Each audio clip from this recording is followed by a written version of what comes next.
বিসমিল্লাহির রহমানির রহিম। ধন্যবাদ মাননীয় স্পিকার, জনগুরুত্বপূর্ণ এই বিষয়টি আমলে নিয়ে আলোচনার সুযোগ দেওয়ার জন্য। যেহেতু ইসলামী ব্যাংক বাংলাদেশ দেশের সর্ববৃহৎ বেসরকারি ব্যাংক, দেশের মোট রেমিটেন্সের একটি উল্লেখযোগ্য অংশ এই ব্যাংকের মাধ্যমে দেশে আসে।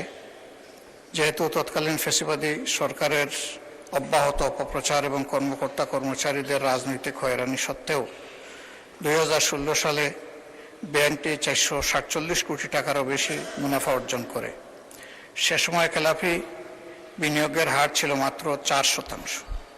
কিন্তু পরবর্তীতে ফ্যাসিবাদী সরকার নজিরবিহীন উপায়ে ব্যাংকটির নিয়ন্ত্রণ দখল করে এবং ব্যাংক লুটপাট ও অনিয়মের মাধ্যমে শুধু এই ব্যাংকেই নয়, দেশের সামগ্রিক অর্থনীতিকে মারাত্মকভাবে ক্ষতিগ্রস্ত করে। এর ফলশ্রুতিতে 2024 সালে ব্যাংকের মুনাফা আশঙ্কাজনকভাবে কমে যায় এবং শেয়ার হোল্ডারদের কোনো লভ্যাংশ প্রদান করা সম্ভব হয়নি। খেলাপি বিনিয়োগের পরিমাণ মোট বিনিয়োগের প্রায় 51% এসে পৌঁছায়।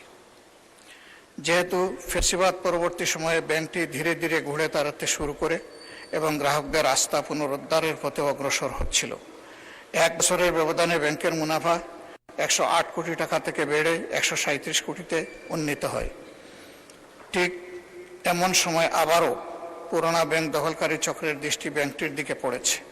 নূতন ষড়যন্ত্রের মাধ্যমে পরিচালনা পর্ষদের চেয়ারম্যান পদে বিতর্কিত এবং দুর্নীতির অভিযোগে চিহ্নিত ব্যক্তিকে বসানো হয়েছে।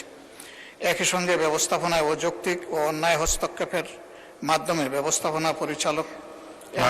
মাননীয় বিরোধী দলের নেতা, আপনি তো পরে আবার বলতে পারবেন, এই পর্যায়ে সংক্ষিপ্ত করেন, পরে আবার বলবেন। এতটুকুতেই রাখতে পারি। এই বিষয়ে আলোচনা হওয়া জরুরি বলে আমি মনে করি। আপনাকে সুযোগ দেওয়ার জন্য ধন্যবাদ। Thank you.